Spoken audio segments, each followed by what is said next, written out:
सब फूल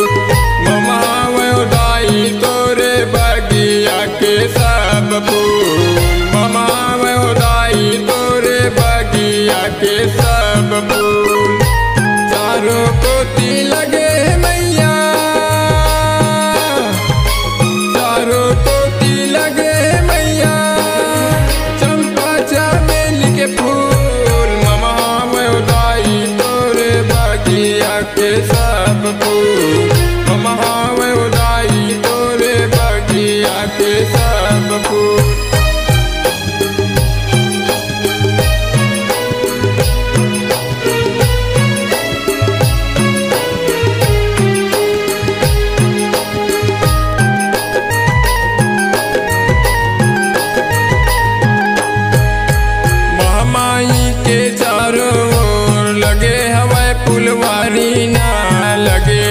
फुलवारी मैया लगे हवे फुलवारी ना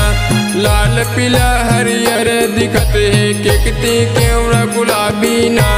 केकती केवड़ा गुलाबी ओ मैया केकती केवड़ा गुलाबी ना सूरजमुखी चम चम चमके सूरजमुखी चम चम चमके रत रानी के फूल ममावे उदाई तोरे बगिया के सब फूल ममावे उदाई तोरे बगिया के सब फूल।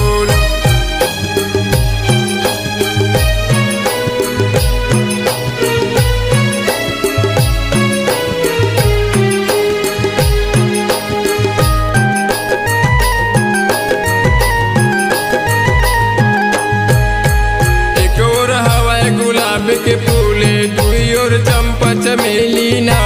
दुई और चंपा चमेली ओ मैया दुई और चंपा चमेली ना छोटे छोटे फूल दिखत है प्यूरा कनेर फूले ना प्यूरा कनेर फूले ओ मैया प्यूरा कनेर फूले ना बिस्तरिया में कमल फूले बिस्तरिया में कमल फूले लाली गुलाबी के फूल ममावे उदाई तोरे बगिया के सब फूल ममावे उदाई तोरे बगिया के सब फूल।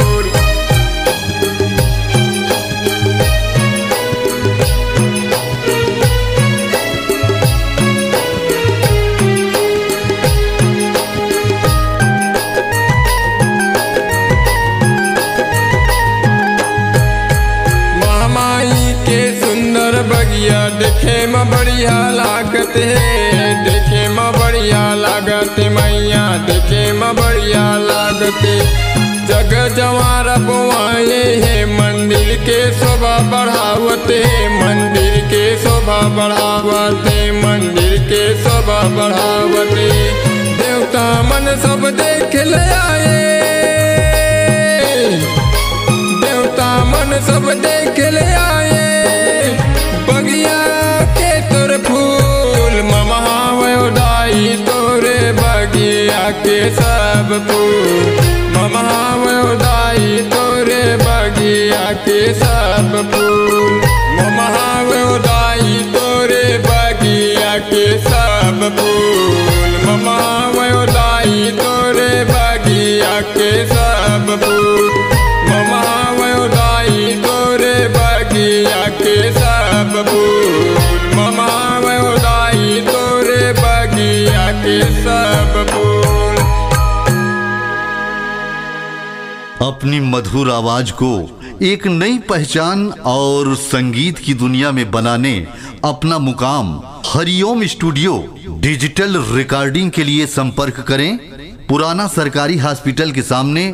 शुक्ला बिल्डिंग कंवरधा। हमारा मोबाइल नंबर है 7389765421।